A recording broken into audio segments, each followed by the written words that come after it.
Mateo 25, versículos 14 al 30. ¿Sí? ¿Lo tiene? Perfecto. Dice así la palabra del Señor. Porque el reino de los cielos es como un hombre que al emprender un viaje llamó a sus siervos y les encomendó sus bienes. Y a uno le dio 5 talentos, a otro 2 y a otro 1, a cada uno conforme a su capacidad. Y se fue de viaje. El que había recibido los 5 talentos, enseguida fue y negoció con ellos y ganó otros 5 talentos.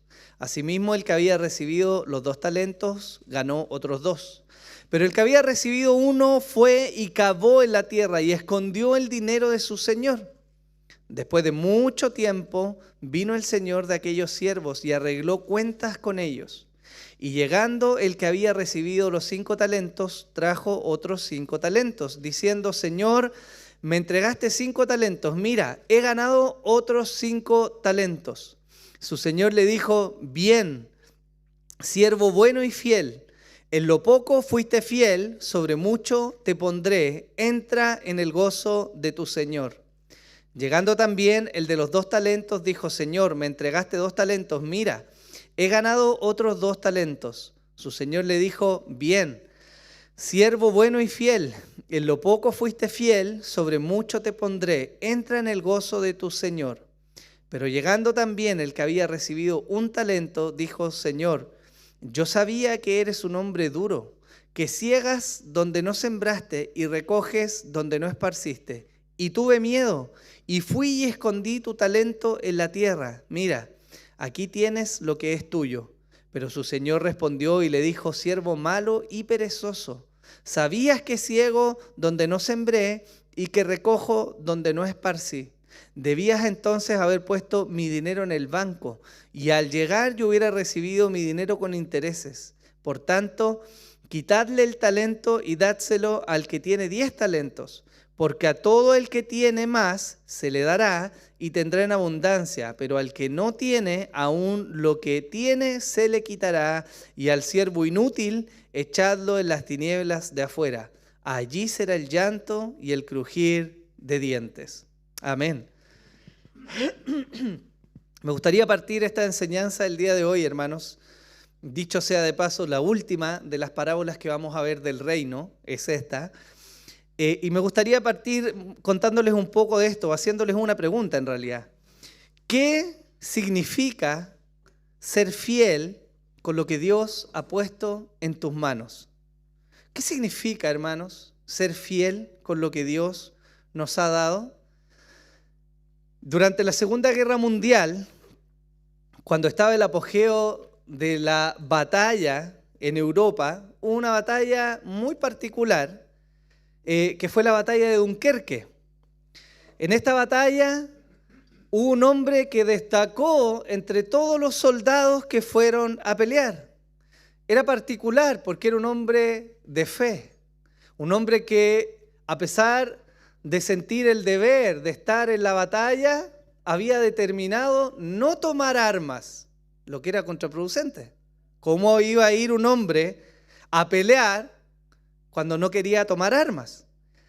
Este hombre se ofreció como voluntario y luchó por ir al campo de batalla a pesar de que él no iba a tomar armas. Cuando le preguntaron por qué él quería acercarse e ir al campo de batalla si no iba a luchar, él tenía una convicción profunda. Él sabía o él entendía que Dios lo había llamado, no para pelear, sino para ayudar a sus soldados combatientes. Este hombre entonces gana el permiso, va a la batalla y sin tomar un arma logró salvar a muchos de sus compañeros de las líneas de batalla. Este hombre tenía por premisa cumplir la tarea que Dios le había encomendado. Y ni las balas, ni la muerte, ni el peligro, ni las dificultades se iban a atravesar en lo que él sabía que Dios le había demandado. Hermanos, ¿qué hubiera pasado si este joven hubiera dicho: lo que tengo es poco, no puedo hacer la diferencia? ¿Qué hubiera pasado si este joven simplemente se hubiera rendido y hubiera renunciado al no tomar las armas, muchos soldados hubieran muerto. Pero él estuvo ahí en el momento en que Dios lo llamó y cumplió lo que Dios le había encomendado. Por eso la historia habla de él. Y la parábola de los talentos, hermanos, es de alguna manera similar, porque a través de esta parábola el Señor nos llama a reflexionar respecto a la fidelidad que tenemos en cumplir aquello que Dios demanda de cada uno de nosotros, hermanos. Dios ha entregado capacidades a su iglesia y Él demanda que su iglesia use lo que Él le ha dado. La parábola tiene un foco, que es centrarse en la rendición de cuentas de aquello que Dios ha entregado. Hay una responsabilidad, hermanos, espiritual y moral para cada uno de los que se hacen llamar hijos de Dios, de responder al llamado de Dios, no solo a venir a Él, sino de responder a lo que Dios ha depositado en sus hijos respecto al uso que sus hijos le dan. Por eso les estoy hablando de esta historia. Y como lo hemos hecho siempre, hermanos, me gustaría hablar brevemente de algún tema contextual para que entendamos primero por qué Jesús les está hablando esta historia. Y hay 4 cosas que son importantes de entender en el contexto de lo que Jesús está enseñando para que pasemos luego a ver qué nos tiene que decir la parábola a nosotros. En primer lugar, hermanos, era una práctica común de aquel tiempo que los amos que tenían recursos suficientes salieran de viaje en algunas ocasiones, ya sea por temas comerciales, políticos o familiares, y que al salir depositaran en uno o en más de alguno de sus siervos la responsabilidad de no mantener ociosos sus bienes o su dinero, sino producir con ellos algo más abundante de lo que ya tenían. Era común en ese tiempo. En segundo lugar, el siervo al que se le encomendaba esta tarea no era cualquier siervo. No era cualquiera. De todos los que podían estar en una casa y trabajar y servir, el siervo al que se le encomendaba esta tarea era un siervo especial. Debía tener al menos una capacidad particular para poder trabajar con estos bienes y poder producir algo más de lo que le dejaban inicialmente. En tercer lugar, hermanos, el rango de operación de estos siervos era en general amplio, hablando cronológicamente, no era indefinido. Y como bien dice la parábola, el amo podía tardar en llegar, pero en algún momento iba a llegar. Y cuando ese tiempo llegara y el amo volviera a su casa, él los iba a llamar, como dice, o como nos muestra el cuarto aspecto contextual, él los iba a llamar a pedirles cuenta. Los siervos no eran dueños de los recursos que el amo les dejaba. Y podríamos fácilmente inferir que a pesar de eso, ellos podían usarlo para lo que necesitaran, ¿cierto? Pero ellos sabían que no eran los dueños de aquello que habían recibido y adquirían un compromiso de poderle entregar más de lo que habían recibido al Señor que los había mandado. Jesús en otra parte de la Escritura nos habla de algo similar de esta realidad. De manera particular, en Mateo 24, desde el versículo 45 dice así: ¿Quién pues es el siervo fiel y prudente, a quien su Señor puso sobre los de su casa para que les diera comida a su tiempo? Dichoso aquel siervo a quien cuando su Señor venga lo encuentre haciendo así. De cierto os digo que lo pondrá sobre todos sus bienes.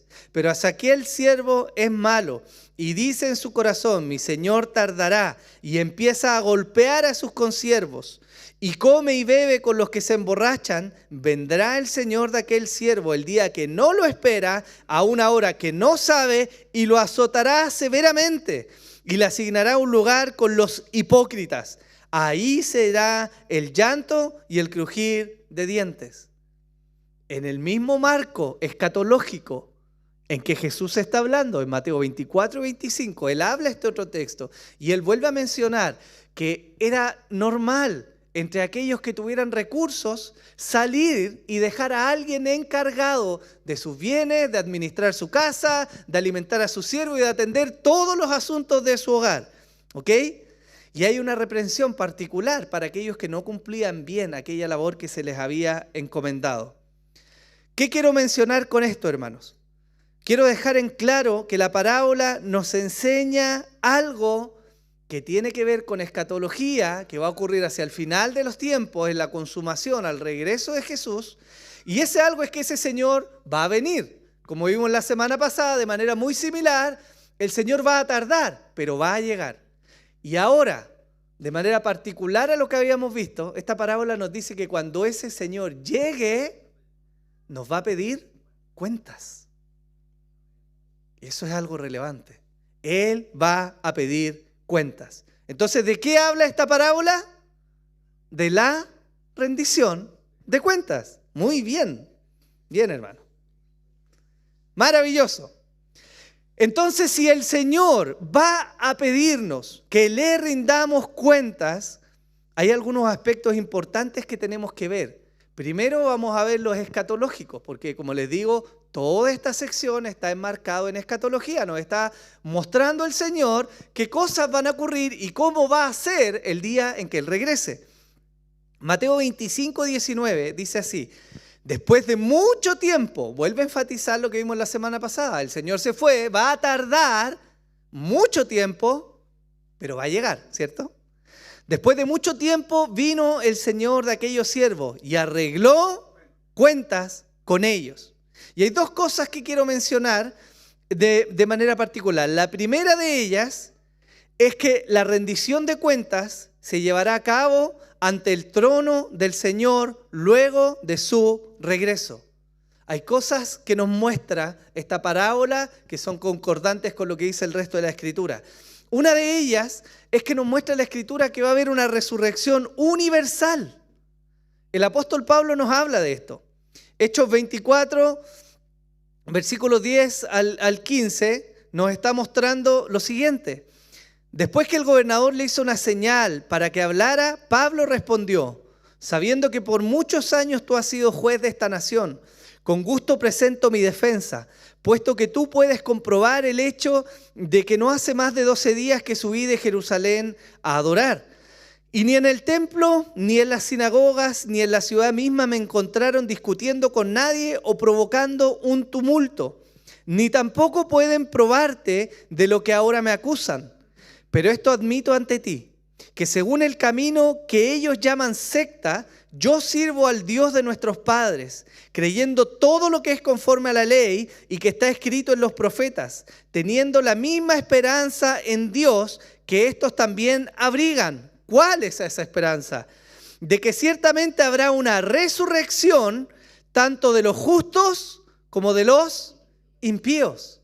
Pablo, en el marco de su tercer viaje misionero, una vez que lo apresan y lo llaman a dar testimonio de su fe, él comienza a defenderse. Y una de las cosas que él menciona es que hay una esperanza que sus padres albergaban, está hablando de los judíos, y que él también afirma. ¿Cuál es esa esperanza? Que hacia el final de los días va a haber una resurrección general. Justos e injustos resucitarán. Esta resurrección de la que Pablo habla se conoce, hermanos, como la resurrección universal, ¿ya? Y no es el único lugar de la Escritura donde sale. El profeta Daniel escribe así, en Daniel 12, versículo 2, la primera parte, dice: y muchos de los que duermen en el polvo de la tierra, ¿qué dice ahí? Despertarán. Jesús mismo habló de esto en Juan capítulo 5. Porque así como el Padre tiene vida en sí mismo, así también le dio al Hijo tener vida en sí mismo y le dio autoridad para ejecutar juicio, porque es el Hijo del Hombre. No os admiréis de esto, porque viene la hora en que todos los que están en los sepulcros oirán su voz y saldrán. Hermanos, esta resurrección general va a acontecer luego de la venida del Señor. Y nos dice la Escritura que todos los hombres han de ser levantados. Pero hay algo que antecede a esta resurrección general, y es el encuentro de los escogidos de Dios con el amado.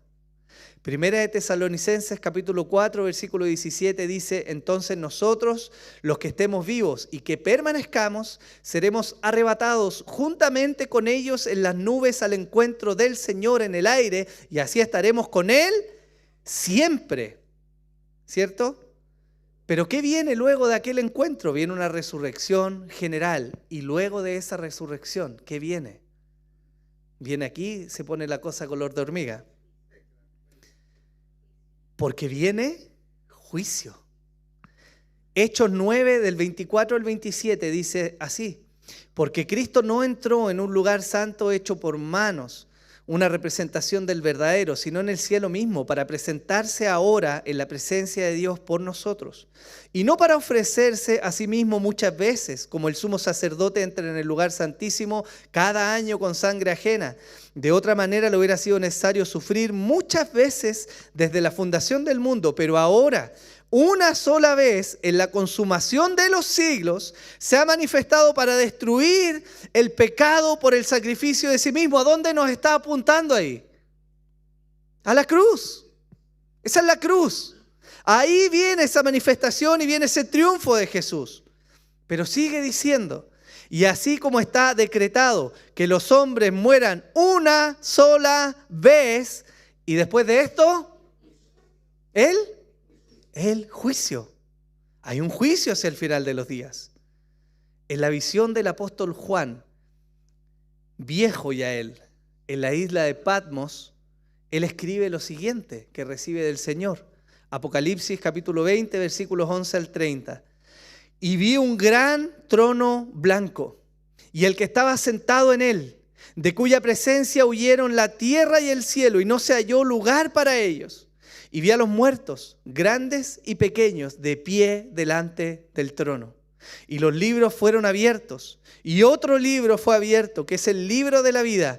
Y los muertos fueron juzgados por lo que estaba escrito en los libros según sus obras. Y el mar entregó a los muertos que estaban en él, y la muerte y el Hades entregaron a los muertos que estaban en ellos. ¿Y qué dice ahí? Y fueron juzgados, cada uno según sus obras. Pero no es el único lugar. El profeta Daniel vuelve a dar testimonio de este evento escatológico que va a ocurrir. En Daniel 7 se nos dice así: mientras yo contemplaba los cuernos, he aquí otro cuerno, uno pequeño, surgió entre ellos.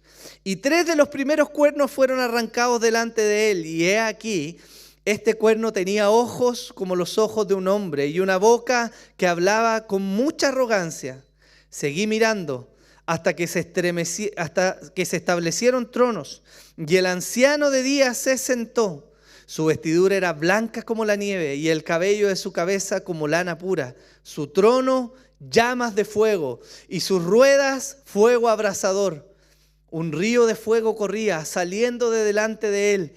Miles de millares le servían, y miríadas de miríadas estaban en pie delante de él. El tribunal se sentó y se abrieron los libros. Hermanos, este evento va a ocurrir. El encuentro final no es solamente una llegada al Señor sin que antes ocurra un gran juicio. Todos los hombres, justos e injustos, muertos o vivos en ese momento, han de llegar delante del trono del Señor. ¿A qué van a llegar? A rendir cuentas. Eso es lo que la Escritura nos dice. Hebreos 4, versículos 12 y 13 dice: porque la palabra de Dios es viva y eficaz y más cortante que cualquier espada de 2 filos. Penetra hasta la división del alma y del espíritu, de las coyunturas y los tuétanos, y es poderosa para discernir los pensamientos y las intenciones del corazón, y no hay cosa creada oculta a su vista, sino que todas las cosas están al descubierto y desnudas ante los ojos de aquel a quien tenemos que dar cuenta. Esta parábola está mostrando lo que la Escritura nos dice en muchos lugares. Y es que al final de los días, al encuentro del Señor, justos e injustos, buenos y malos, pecadores y perdonados, darán cuenta a Dios. Eso es terrible en algún sentido, hermano. Porque todos nosotros, sin importar que Cristo haya muerto por nosotros, daremos cuenta de nuestra vida y de nuestras acciones. Jesús mismo enseñó de esto. En Mateo 12 dice así: el hombre bueno de su buen tesoro saca cosas buenas, y el hombre malo de su mal tesoro saca cosas malas. Y yo os digo que de toda palabra vana que hablen los hombres, darán cuenta de ella en el día del juicio. Porque por tus palabras serás justificado y por tus palabras serás condenado. Hermanos, ¿cuántas veces hablamos tonteras? ¿Cuántas veces nuestra boca habla necedad? Y Jesús dijo que de todo hemos de dar cuenta. Yo no estoy en todo lugar, ni veo todo, ni es mi labor mirar todo. Ni su esposa, ni su esposo, que es la persona más íntima que puede llegar a tener, es capaz de ver todo. Pero hay alguien que ve todo. Y algún día nos llamará delante de Él para rendir cuenta de cada cosa que hicimos y dijimos. No sé si a usted le produce gracia, pero a mí me da terror pensar en eso. El apóstol Pablo también habla de esto.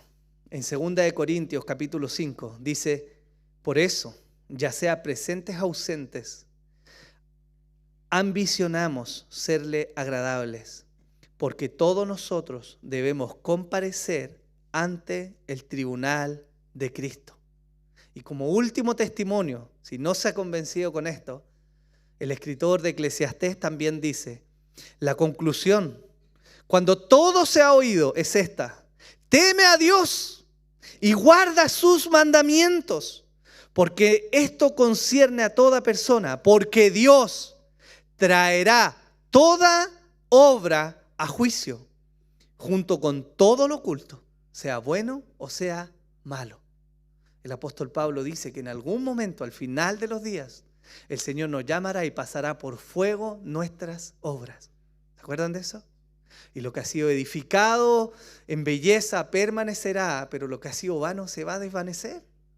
Y esta parábola, hermanos, nos está enseñando que al final de los días, como evento escatológico, no solo va a haber una resurrección, no solo va a haber un encuentro con el Señor, no solo vamos a estar delante del trono, sino que además, cada uno de nosotros, yo no sé cuánto tiempo va a tardar, no sé cómo va a ser, la Biblia no describe el detalle, pero sí nos dice que toda persona rendirá cuenta delante de Dios. Yo le recomiendo, como un buen hábito, que empiece hoy día a rendir cuentas a su esposa y a su esposo, o a alguien maduro, porque algún día, aunque usted no quiera, va a rendirle cuentas a Dios. Así que ojo con esas ideas que tenemos de no, yo y Dios y solo Dios. No, hermanos, todos hemos de rendir cuenta, todos hemos de mostrarle al Señor, y Él, a diferencia nuestra, que olvidamos, Él tiene clarísimo todas las cosas que hemos hecho y dicho en el pasado, ahora y que diremos. ¿Sí? Hay algo más que nos muestra esto. Y es que hay alguien que va a ser el juez. Y la Escritura misma nos lo dice, ¿cierto? El libro de Hechos y el apóstol Pablo nos lo dicen. Vamos a comparecer ante el tribunal de Cristo. A veces pensamos que por ser cristianos, quizás hemos entendido que por ser cristianos nosotros nos vamos a saltar eso. Que vamos a llegar ahí, van a decir, en esta fila, todos los que no creyeron, vayan pensando ya de todo lo que hicieron en su vida, y los cristianos no pasen por al lado, pasen nomás rápido, ¿están listos? Pero no es así. No estamos hablando de un aspecto de salvación respecto a los creyentes, pero ninguno se va a salvar, hermanos. Nadie. Los pastores tampoco. Nadie. Todos hemos de dar cuenta. ¿Y el juez quién va a ser? Bueno, el Señor Jesús. Juan 5:21, ya lo habíamos leído, nos dice así: Porque así como el Padre levanta a los muertos y les da vida, asimismo el Hijo también da vida a los que Él quiere. Porque ni aun el Padre juzga a nadie, sino que todo juicio se le ha confiado, ¿a quién? Al Hijo. Para que todos honren al Hijo así como honran al Padre. El que no honra al Hijo, no honra al Padre que le envió. Lo mismo testifican las profecías de Daniel y de Juan. Hablan de uno, anciano de días, con cabellos blancos, que se va a sentar en el trono, delante de quien vamos a dar cuenta. ¿Quién es Él? Es Jesús, hermanos. Ante Él hemos de comparecer. Otro aspecto escatológico de esto es que no solo nos muestra que vamos a llegar ahí, vamos a estar, sino que además hay una paga asociada a los eventos de esta vida. Mateo 25, el versículo 21 y el 30, dice así: su Señor le dijo, bien, siervo bueno y fiel, en lo poco fuiste fiel, sobre mucho te pondré, entra en el gozo de tu Señor. Eso se lo dice a los que fueron diligentes. Pero también le habla al siervo inútil y le dice al siervo inútil, echadlo en las tinieblas de afuera, allí será el llanto y el crujir de dientes. Otro evento escatológico que va a ocurrir es que no solo se van a reunir, no solo va a haber resurrección, no solo vamos a estar delante de Él y vamos a dar cuenta, sino que va a haber una paga, una retribución de la vida que tuvimos. Y para algunos va a ser maravilloso, pero para otros va a ser terrible. Juan 5, que ya lo habíamos leído, dice así: no os admiréis de esto, porque viene la hora en que todos los que están en los sepulcros oirán su voz y saldrán. Y todos los que hicieron lo bueno, y saldrán los que hicieron lo bueno, ¿dónde? A resurrección de vida. Y los que practicaron lo malo, a resurrección de juicio. Segunda de Corintios capítulo 5, versículos 9 y 10, que continúa, dice: por eso, ya sea presente o ausente, ambicionamos serle agradables, porque todos nosotros debemos comparecer ante el tribunal de Cristo, para que cada uno sea recompensado por sus hechos, estando en el cuerpo de acuerdo con lo que hizo, sea bueno o malo. Y la parte final del capítulo 25 de Mateo, que marca, que contiene la parábola que estudiamos ahora y la semana pasada, nos dice así, es una conclusión a todo este mensaje escatológico. Dice así: pero cuando el Hijo del Hombre venga en su gloria y todos los ángeles con Él, entonces se sentará en el trono de su gloria y serán reunidas delante de Él todas las naciones y separará a unos de otros como el pastor separa a las ovejas de los cabritos y pondrá a las ovejas a su derecha y los cabritos a su izquierda. De nuevo, esta separación, hermanos, indicada acá, es difícil de digerir, pero lo vimos en la parábola de la red, lo vimos en la parábola del trigo y de la cizaña, en la parábola del banquete de bodas, en la parábola del gran banquete, en la parábola de las 10 vírgenes, y ahora se vuelve a reafirmar que hacia el final de los tiempos no solo nos vamos a reunir, sino que el Señor va a separar los justos de los injustos, los buenos de los malos, los impíos de los piadosos. Él va a separar y va a pagar a cada uno según sus obras. Yo sé que está pensando, bueno, entonces mis obras me van a salvar. No. Pero quiero que entienda que el árbol bueno, como dijo el Señor, va a dar buenos frutos. Y el árbol malo va a dar malos frutos. Y esos frutos son las obras de la vida de aquellos que han sido llamados y aquellos que han endurecido su corazón y van a ser retribuidos. Que Dios no castigue hoy día todas nuestras irreverencias no significa que en algún momento Él no vaya a hacerlo. Por eso la doctrina y la enseñanza del juicio y del infierno consecuente son medulares para la iglesia ortodoxa y para una buena doctrina. Por eso que no comulgamos con aquellos que no creen en el infierno ni en la retribución de Dios, porque estaríamos diciendo que entonces Dios es injusto. Pero uno de los atributos de Dios es que Él es justo. Y Él en algún momento ha de llamar y ha de pagar con su justicia mal a los que hicieron mal. ¿Y nosotros hemos sido buenos? No. Pero ahí entra alguien que pagó por nosotros. Y ese es Jesús. Esa es la única diferencia, hermanos. Entonces, una vez que hemos mirado estos aspectos escatológicos, ¿cierto? Y esto contextual de la parábola, tenemos que pensar, bueno, hermanos, ¿cómo nos afecta esto a nosotros? ¿De qué nos sirve leer esta parábola? Más allá que tener contenido en nuestra mente de lo que va a pasar. Bueno, una de las cosas que nos enseña esta parábola, hermanos, es que nos llama a reconocer que somos administradores de lo que Dios nos ha dado. Jesús, o sea, el Evangelio de Juan nos muestra en Juan capítulo 3, versículo 27, lo siguiente. Y respondió Juan y dijo, un hombre no puede recibir nada si no le es dado del cielo. Y hay un problema hoy día con los seres humanos. Un problema que también está en nosotros, a pesar de ser salvos del Señor. Ese problema es que no retribuimos toda la gloria que Dios merece. ¿Por qué? ¿Por qué digo que no retribuimos toda la gloria? Porque parece que nos jactamos y pensamos que lo que tenemos es fruto nuestro. La familia, los bienes, el tiempo, la inteligencia, las capacidades, los diplomas, las casas, las parcelas, lo que usted quiera poner delante. El mal del hombre hoy día es no reconocer que Dios lo ha dado. Y pensamos que es fruto nuestro, que es trabajo solo de nuestra vida, que nuestra piedad nos ha llevado a tener buenas familias, que nuestra inteligencia nos ha dado los mejores diplomas y entonces la mejor casa o lo mejor que podamos tener. Pero no reconocemos que lo que tenemos viene de Dios. Él advirtió al pueblo. Antes de entrar a la tierra prometida, Él les dijo, cuidado, ojo, les dijo, no vaya a ser que entrando en la tierra y conquistando la tierra y plantando viñas y disfrutando del fruto de la vid, ustedes se vayan a ensoberbecer y a decir en sus corazones, yo y mi fuerza hicimos esto. ¿Y qué le pasó a Israel?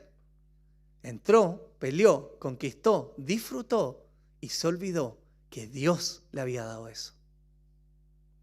Y lo que viene después de olvidarse de reconocer lo que Dios ha dado, no es sino, hermanos míos, la ruina. Y yo no estoy hablando de una ruina que se va a manifestar en que usted va a quedar botado en la calle mendigando. No, estoy hablando de una ruina espiritual que lo va a llevar a olvidarse de quién es Dios. Y por consecuencia, vivir una vida alejada de Él. Todo lo que tenemos viene del Señor. Pero nosotros tenemos a veces como lema, y lo voy a explicar para que no me malinterprete al tiro. A veces tenemos como lema decir, bueno, hoy día está de moda esta frase, me lo merezco, ¿no? Merezco darme este gustito. He trabajado duro, he sido diligente, me he esforzado, me lo merezco, ¿no? Y en alguna medida sí, Dios nos ha dado capacidades. Pero ¿de verdad somos nosotros el centro de eso? El salmista reconoció la soberanía de Dios en esto. El Salmo 24 dice, versículo 1, del Señor es la tierra y todo lo que hay en ella, el mundo y los que en él habitan. Hermanos, ¿dónde vive usted? ¿Dónde vive usted? Algunos dirán en la luna. No, yo estoy hablando físicamente. ¿Usted vive en la tierra o no? ¿Y la tierra tiene dueño o no? Y ese dueño es Dios. El Salmo 50, versículos 10 y 11 dice, el Señor hablando, porque mío es todo animal del bosque y el ganado sobre 1000 colinas.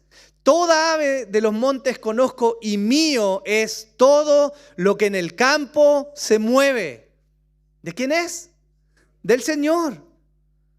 Deuteronomio 10, versículo 14. Este gran discurso que es Deuteronomio a esta generación que va a entrar a poseer la tierra prometida, el Señor les dice, he aquí, al Señor tu Dios pertenecen los cielos y los cielos de los cielos y la tierra y todo lo que en ella hay. Hermano, todo es de Dios. Sí, pero la casa dice ahí que está mi firma, está mi nombre ahí, es mía. Hermano, sí y no. Pero es de Dios. Es de Dios. Job reconoció la autoría y la soberanía de Dios sobre todas las cosas. Cuando vino la primera ruina y su esposa lo increpó, él dijo: como habla cualquier mujer necia, has hablado. ¿Aceptaremos de Dios solamente el bien y no aceptaremos el mal? Él entendió que no solo lo bueno venía de Dios, sino también lo malo. Y detrás de eso, ¿qué está? La soberanía de Dios. Todo lo que el hombre recibe viene de Dios, hermanos. Todo. Y usted me dice, bueno, las cosas de afuera sí. No. Lo de adentro también. Pablo escribe en 1 Corintios capítulo 6, ¿o no sabéis que vuestro cuerpo es templo del Espíritu Santo que está en vosotros, el cual tenéis de Dios? Y, ¿qué dice? ¿Qué dice ahí? Que no sois vuestros. No sois vuestros. Y quizás la imagen más clara de eso es el matrimonio mismo, porque el hombre no es suyo propio. Le pertenece a su esposa y la esposa le pertenece a su esposo. Como una muestra. No somos nuestros hermanos. La Escritura dice, pues por precio habéis sido comprados, por tanto, glorificad a Dios en vuestro cuerpo y en vuestro espíritu, los cuales son de Dios. La implicancia de todo lo que les he dicho ahora es que lo que podemos gozar y disfrutar no es nuestro, es lo que Dios nos ha entregado.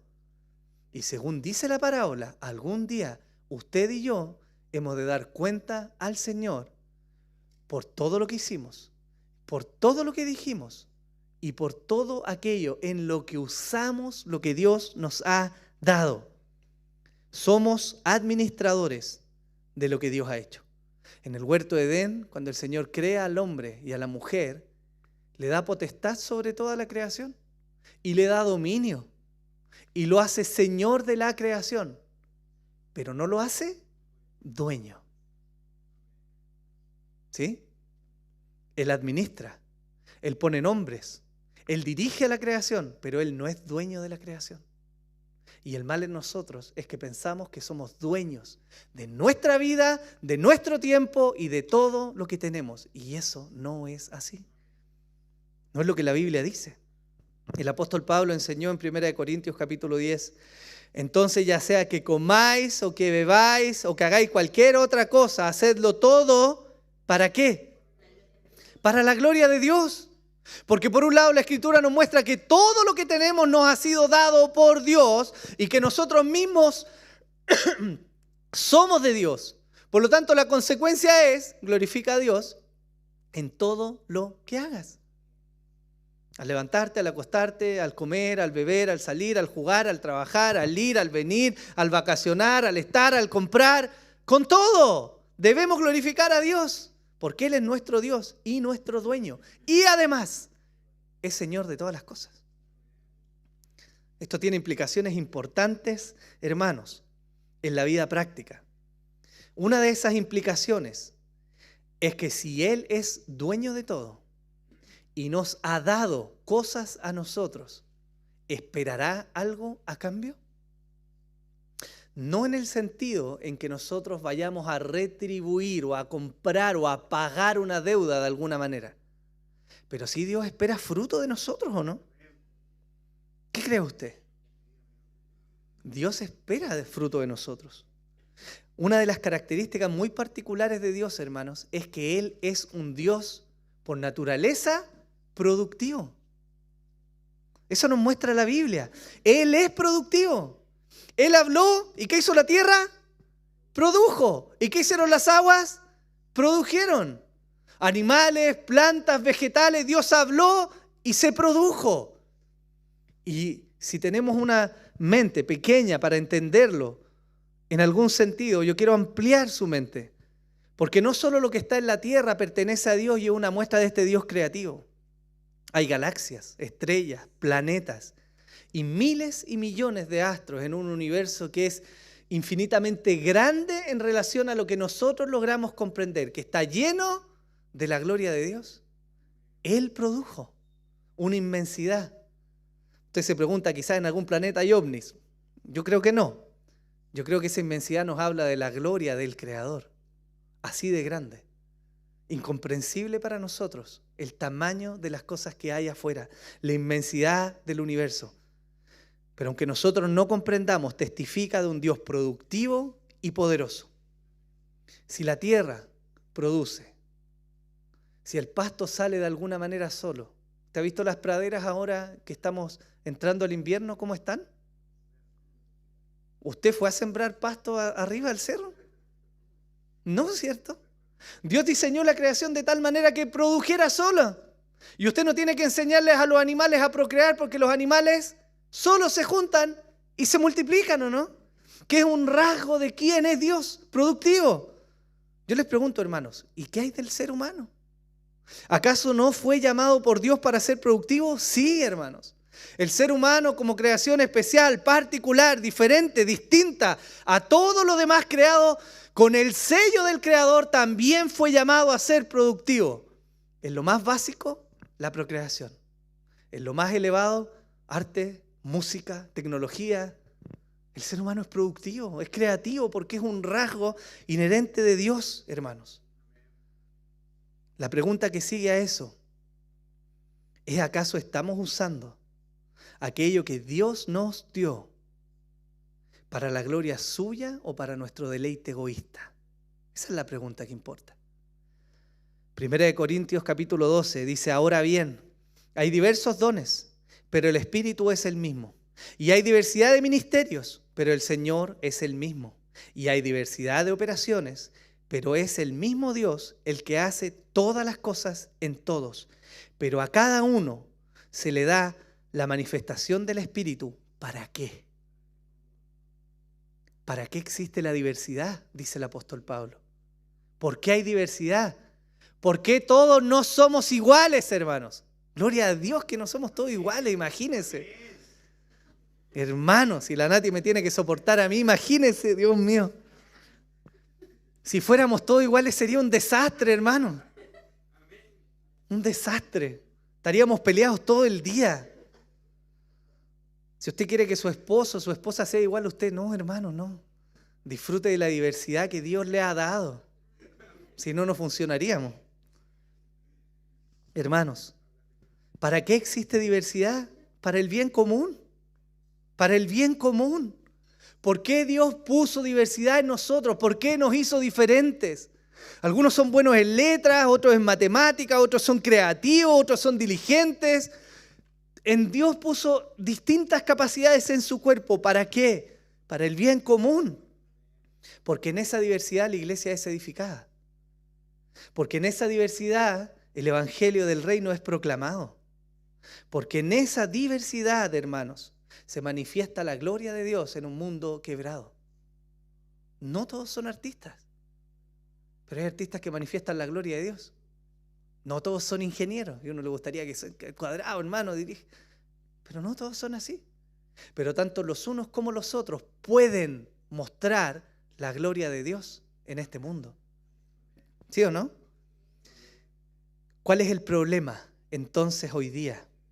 Es lo que la parábola nos dice. Un mal conocimiento de Dios. Una ignorancia acerca de quién es Dios. El problema de este siervo, el que fue reprendido, el que fue echado a las tinieblas, el que escatológicamente se va a perder, no va a entrar al reino de Dios en su consumación. El problema de él es que él cree conocer a Dios, pero en realidad no conoce a Dios. Ese es su problema. Y como no conoce a Dios, su vida, las obras, sus frutos son malos frutos, porque no conoce a Dios. El texto nos lo dice así. Llegando también el que había recibido un talento, dijo: Señor, yo sabía que tú eres un hombre duro, que ciegas donde no sembraste y recoges donde no esparciste, y tuve miedo y fui y escondí tu talento en la tierra. Mira, aquí tienes lo que es tuyo. Pero su señor respondió y le dijo: siervo malo y perezoso, ¿sabías que ciego donde no sembré y que recojo donde no esparcí?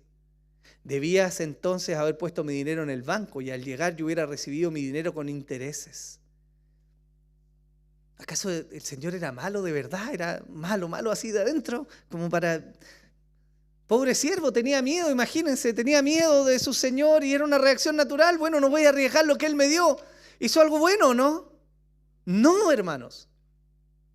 No lo hizo.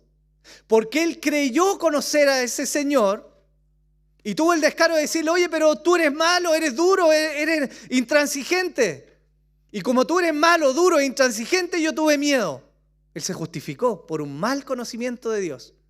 ¿Y qué hizo? Fue y escondió lo que el Señor le había dado para multiplicar. La respuesta del Señor no es una respuesta en la cual Él afirma: sí, yo soy así. Lo está confrontando con sus propias palabras.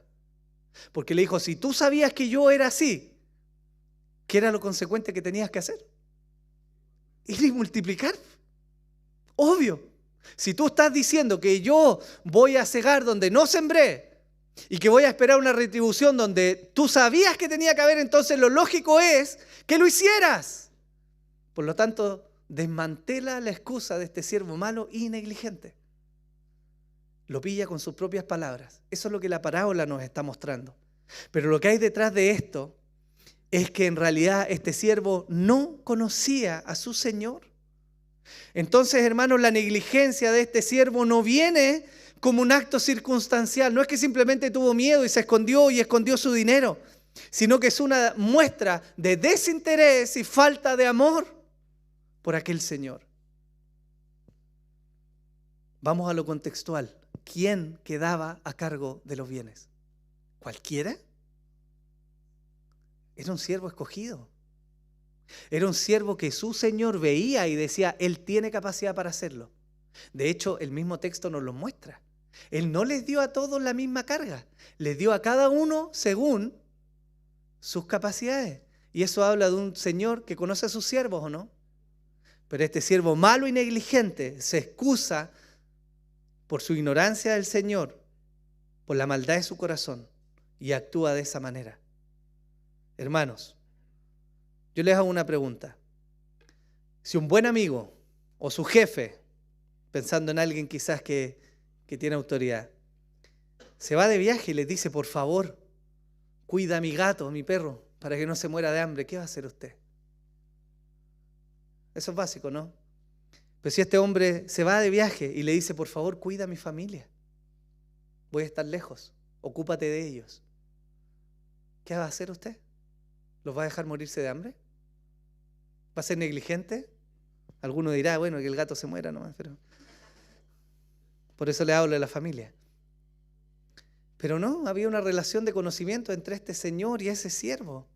Y este siervo se jacta de conocer a su Señor, cuando en realidad no lo conocía. Por eso fue negligente.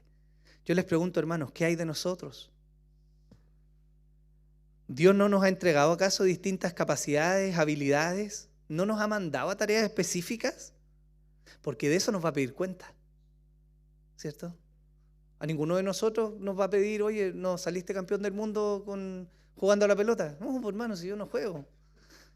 Mi suegro quizás en algún momento, pero no lo ha mandado a eso. Entonces Dios no nos va a pedir cuentas de aquellas cosas a las que no nos ha mandado. Pero ¿qué hay de aquello en lo que nos mandó? ¿Qué hay de aquello que Dios nos dio?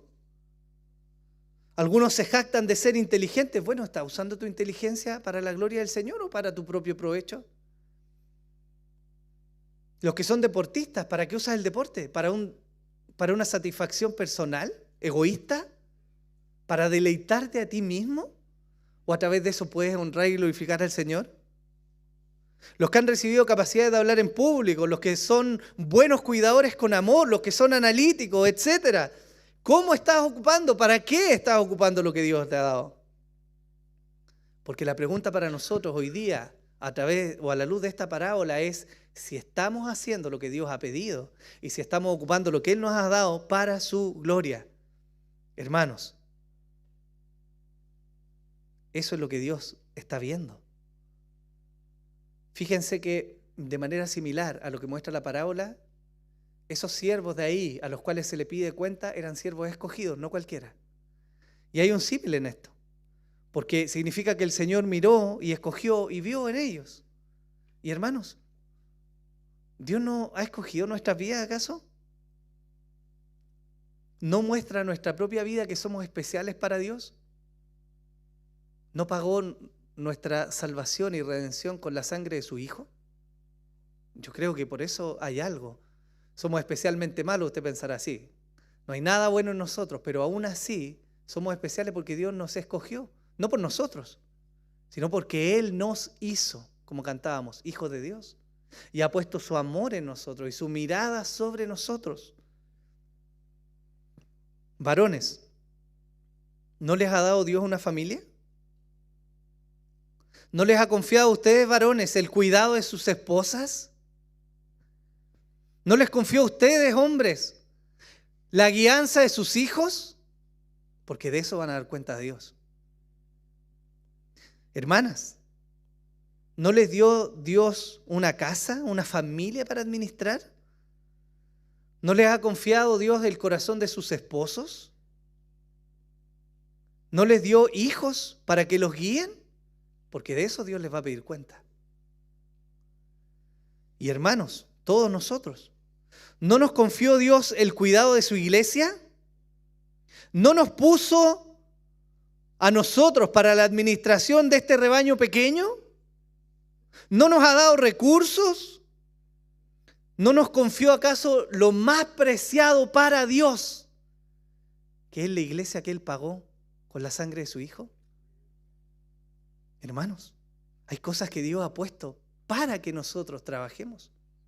Y sin duda nos va a pedir cuenta de cada una de esas cosas. Pastor, ¿cómo trabajo? ¿Cómo sirvo? ¿Cómo produzco? Yo no quiero que pienses que esto se trata simplemente de ser pragmático, porque esto tiene una raíz. Y la raíz de esta diligencia o negligencia está en los afectos de tu corazón. Tú puedes intentar obedecer por algún tiempo, pero si no está Cristo entronado en tu corazón, si no es el mayor anhelo de tu vida, no va a haber una motivación. Pregúntenle o pregúntense quizás, esposas cuando sus esposos son irreverentes, flojos, a veces iracundos, ¿qué los hace anclarse a mantener esa relación de amor? Yo le aseguro que cuando pasa eso, usted va a mirar a su esposo y va a decir, no vale la pena. Pero si usted mira al Señor, usted dice, hay esperanza. Y sí vale la pena ahí. Si hay esperanza de cambio, si hay esperanza de transformación, por lo tanto actúa. Y en el caso de los hombres igual. ¿Qué los hace amar a esa mujer que a veces actúa, como dice la Escritura, como una gotera, tediosa, insistente? Su cuerpo, su figura va a cambiar. En 20, 30 años más va a ser diferente. La pasión, hermanos, eso va a ir mudando.